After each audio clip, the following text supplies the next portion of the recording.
Good afternoon, ladles and gentle spoons. Welcome to a very special edition of Guitarbard Unstrung. So, Beamdog, being the lovely enablers that they are, have informed me, well, I say informed me, they've informed everyone via a tweet that it is in fact the 22nd anniversary of Planescape Torment, which is another absolute favorite of mine. Favorite of mine. So, Planescape Torment is another one of the Enhanced Edition game. Well, Beamdog took this game along with the Icewind Dale 1, Baldur's Gate 1 and 2, and they enhanced them, updated the graphics, all of those lovely things. I've in fact just noticed that one of my followers is Dekan, which is the name of one of the characters in Planescape Torment. I can't believe it took me that long.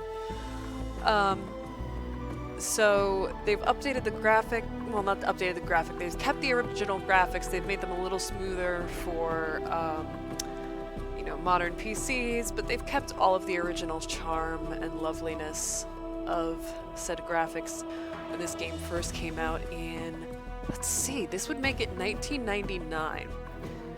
So in some of my Neverwinter Nights streams, I've mentioned how Neverwinter Nights was the first true 3D Dungeons & Dragons game, and that while the cutscenes in Planescape Torment, Baldur's Gate were 3D animations, that the rest of the game is in isometric perspective, which is a very specific grid type of drawing. You kind of have diamond-shaped graphic grid types, and it's a very specific visual perspective that is a sort of forced perspective 3D. If you've ever seen those fun sidewalk drawings where if you turn your head from one angle they look all stretched, but if you look at it from a very specific angle it's 3D, similar concept. So Planescape Torment was one of those in the terms of the gameplay, but you can tell from watching the cutscenes, this was the first time they got to do like proper 3D, and like for the animations. And you can tell they're having so much fun with it. This is 1999, so like computer animation for the cutscenes for games is just starting to really get good. So, on here, this 22nd anniversary of this phenomenal game, which has consistently made me laugh over the years. I came to this one late. Like Neverwinter Nights is my first, then I came much later to Baldur's Gate, Planescape Torment. But this one made me laugh so hard through the entire thing. So, today we're gonna have a little fun. Bars. I thought you were a deader for sure. Oh, I love Mort Rictusgrin, he's so funny. I one time wrote a cover letter to Beamdog because I wanted to be the narrative designer, and I hate writing cover letters. And I'd been given the advice to write a cover letter as if you were writing about yourself from someone else's perspective, so I wrote as if I was Mort. I had way too much fun with that. We're locked in where? What is this place? It's called the Mortuary. Big black structure with all the architectural charm of a pregnancy. It's very specific. Very specific. The Mortuary. What? Am I dead? Opening. Yeah, here it is. Because I want everyone to see the original Planescape Torment.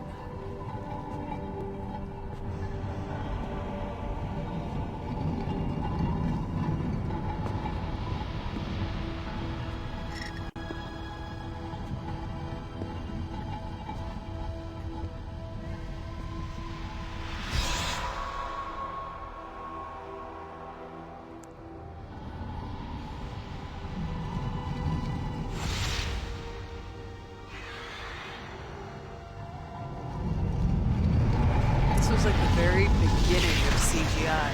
You can see how much fun they were having with it. Like, look what we can do now.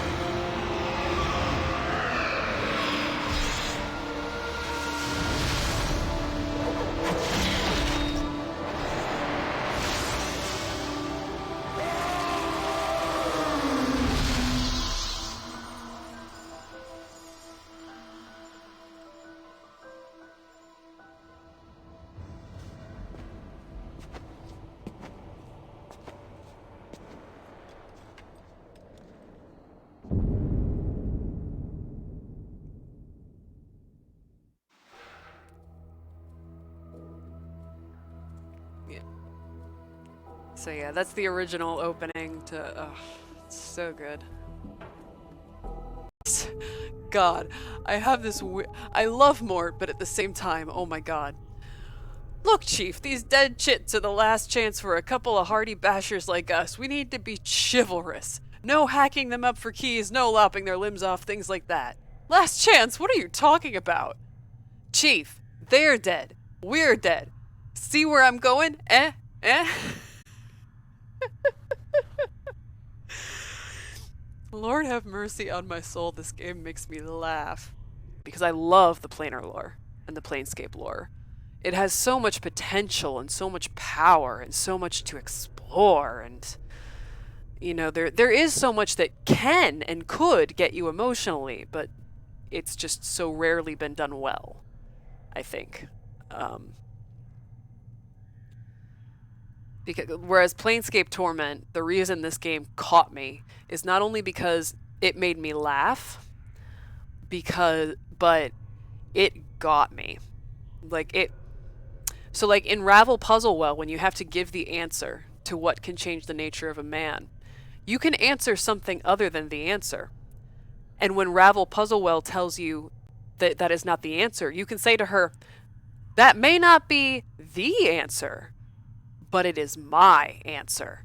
And just the power of that statement within a video game and just having it be written in there, yeah, that was what sold me on. I mean, I had already been laughing my whole way through because of the snark and Mort and the characters that you really connect with and just really just latch onto.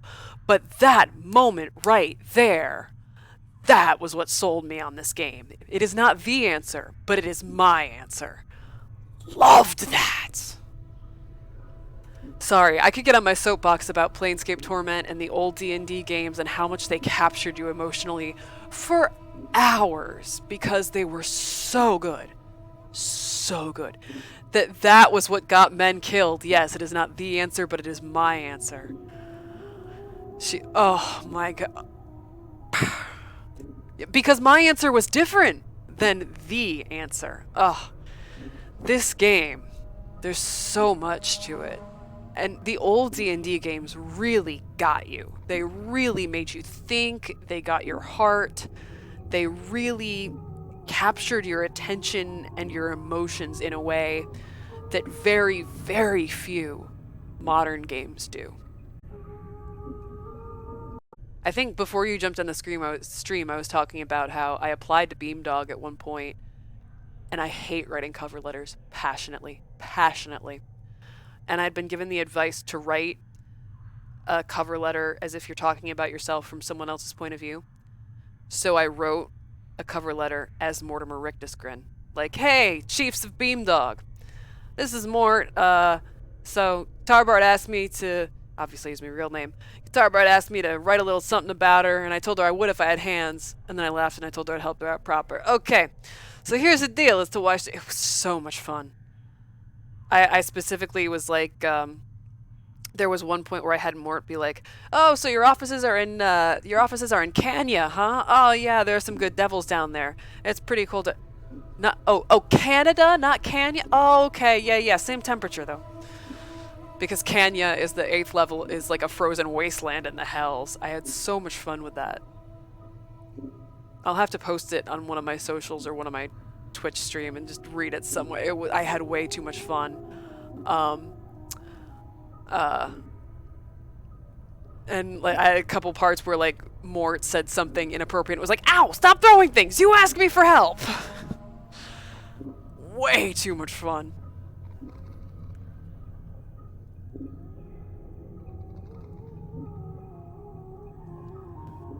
And I was gonna say, I usually hate writing cover letters, but that, like, putting myself in Mort's brain to write as him was just so much fun.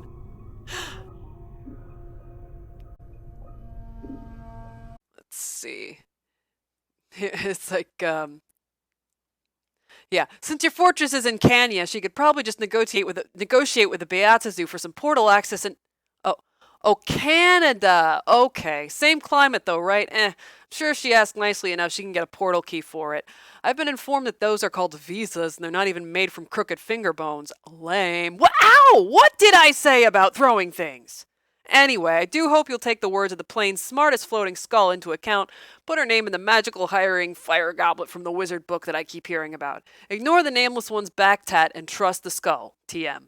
But what do you mean it's not trademarked? It's just a Steam achievement. Oh, thank you. I appreciate that. I do write some of my own content for D&D. I've got like little tiny things published on the DMs Guild. I've been working on some more. It's finding time to fit it in. Dialogue and character talk and like just between characters and interpersonal just banter has always been my favorite thing. But oh, that's right. There are multiple ways to get out of here. So you can either walk out the front gate disguised as a dustman, or there is a fingerbone key. I want to go for the fingerbone key so that I can then point my friend back to it, because I used the fingerbone key as a writing device in a D&D story. And I want to be able to like point her back to it and be like, this is where I totally stole it from, because imitation and flattery and all that. When you've been dead as long as I have, you know the signals. They may be too subtle for you to pick up on, but that's why I'll be spending my nights with some luscious recently dead shit, while you're standing around going, huh? What's going on? Where's my memories? They even write it out. Where's my memories? Whatever, Mort, let's go. Beautiful. I want to send the writer on this game a gift basket. The rule of 3, of course. Uh-oh. You literally just said the rule of 3s! And it's right there. Someone forgot to tell the sod to stop walking the rule of 3s. They can't do more than one task at a time. When they're told to do something, they'll keep doing it until someone tells them to stop. Updated my journal. The rule of 3s is one of those laws about the planes. These things tend to happen in 3s. I say favorite. One of my favorite parts of this game, and I only learned this years later, years after playing. So I was at, let's see. But I was lucky enough to meet Jennifer Hale, who played, of course, everyone knows, female Commander Shepard in Mass Effect. She's lovely. She is utterly lovely. And so later on, I forget what I was reading, and someone was like, oh yeah, she was in Planescape Torment. I'm like, what the hell? I played through all of Planescape Torment. Who was she in? And then I stopped and I immediately went, Falls from Grace. And I looked it up, and sure enough, she's Falls from Grace. Niggling at the back of my mind. Yep, as soon as I heard Planescape Torment, what? It has to be Falls from Grace. I was gonna say, I love how it's interesting you say that felt the torment of not being able to fulfill his promise, regretting not being able to fulfill his promise. Every character, like the question that they ask consistently during the game is, what can change the nature of a man? All right. And the answer, now, granted, you can give, there's a lot of answers you can give. But the answer that is quote-unquote supposed to be correct is regret. And you notice that a lot of characters, I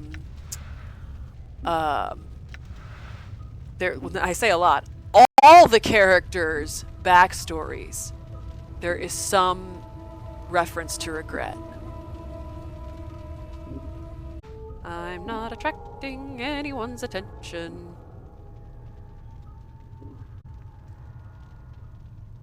Oh, it adds Thaco. Yeah, I say adds Thaco because you want negative Thaco in AD&D. Because why would we have any rules that made, I don't know, sense? I spoke with my sister today. I told her, I'm like, yeah, I just finally learned the term scum save. And she's like, you've not heard that term before? Really? I'm like, no. you? What is it that brings you here? Have you come to see firsthand the misery you have wrought? Perhaps in death I still hold some shred of use for you, my love.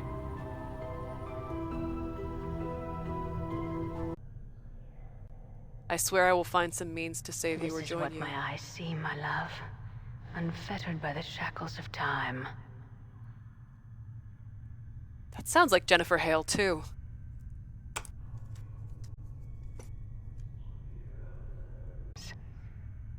You shall come to a prison built of regrets and sorrow, where the shadows themselves have gone mad. There you will be asked to make a terrible sacrifice, my love. For the matter to be laid to rest, you must destroy that which keeps you alive and be immortal no longer. I love Jennifer Hale so I much. know She's that in you everything. must die while you still can. I have this game that I like to play when I consume media called animated media called Find Jennifer Hale.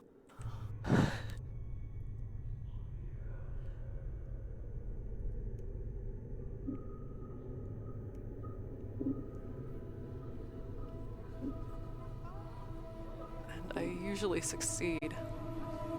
Ugh. There is a very, very specific portal. What's the holdup? Hey! Stop calling me out. See, that was my question too. And in subsequent games, they've since pronounced it sigil instead of sigil. I was very annoyed. Like the first time the nameless one wakes up in the Lady of Pain's maze that I tried, he goes, "What happened to sigil?" And I went, "Excuse you? It's sigil." But then even when I was playing Dark Dreams of Fury and they reference sigil, they call it sigil. And I have no fucking idea why. No, you don't get to knock down the partition again. Die. Or pinch me. Damn it.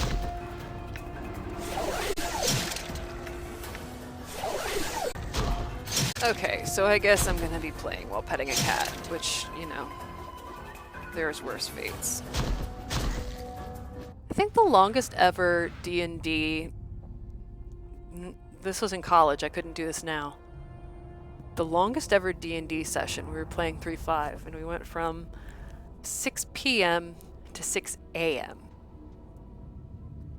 I was playing my rogue errand.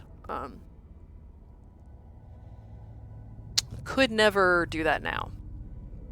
That was the game, actually. We were joking the last time I did a Neverwinter Night stream. We were joking about the magic bag within a magic bag. That was the campaign where that happened.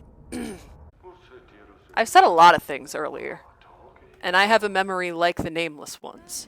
So if I said something earlier, which I probably did, and I don't deny it, I probably forgot it.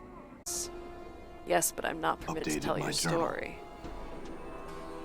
I cannot change the nature of a man. You cannot explain why, but that last sentence sends a crawling sensation through your skull. There are two kinds of fiends, those who are correct and those who are not. Our side, the Bayatazu, is correct. The other side, that of the cursed, hated, chaotic Tanari, is incorrect and must be exterminated. It's interesting. I always thought it was Bayatazu, but then in Dark Dreams of Fury, they pronounced it Bayatazu.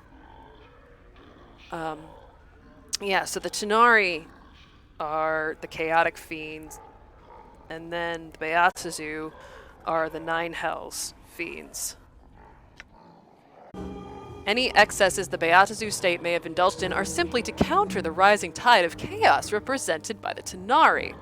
See, this is what I love about the intrigue and the intricacies of devils and the Bayatazu, is they are pure lawful evil in that they will use the law in the intent of making it work to their whim. So here they're saying, like, anything that we did chaotic is, of course, to, you know, go up against the Tanari. Anything bad. That's like, yeah. Any excesses the Bayatazu state may have indulged in are simply to counter the rising tide of chaos. You know, the whole concept of martial law. You know, we do this because we have to against the Tenari. So yeah, the way that they twist the law, and it fascinates me how they can be. The whole lawful evil alignment fascinates me in the ways that they use the law to get away with obscene evils. And you'd think that it wouldn't fascinate me this much, considering that I follow the news and I see people, and I see the stories of people twisting the law to their own evil ends every day, but that would be getting political, and let's not go there on this stream. But in the sense of the Forgotten Realms and the Bayatazu versus the Tenari, I've always been fascinated by the devils. The demons I have just an absolute loathing for. The demons and the Tenari, no. Screw them, I don't like them. Want nothing to do with them. I have no interest in them or their whims or their nonsense. The Bayatazu, the Fiends of the Nine Hells, I want to know everything about them. They fascinate me.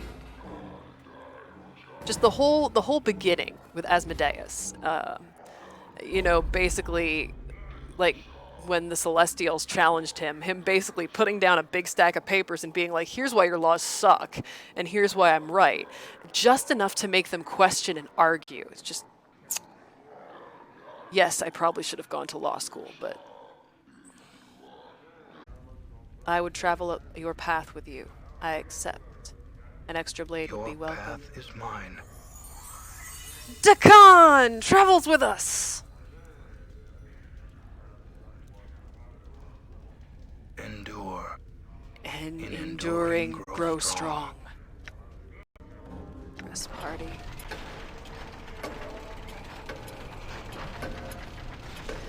I love that animation so much. Anyway, so this was part 1 of this lovely little jaunt into Planescape Torment on its 22nd birthday. And I will see you later for part 2. You know, I had a quick key to stop streaming, and I can never remember what it was, so I'm just gonna catch y'all later.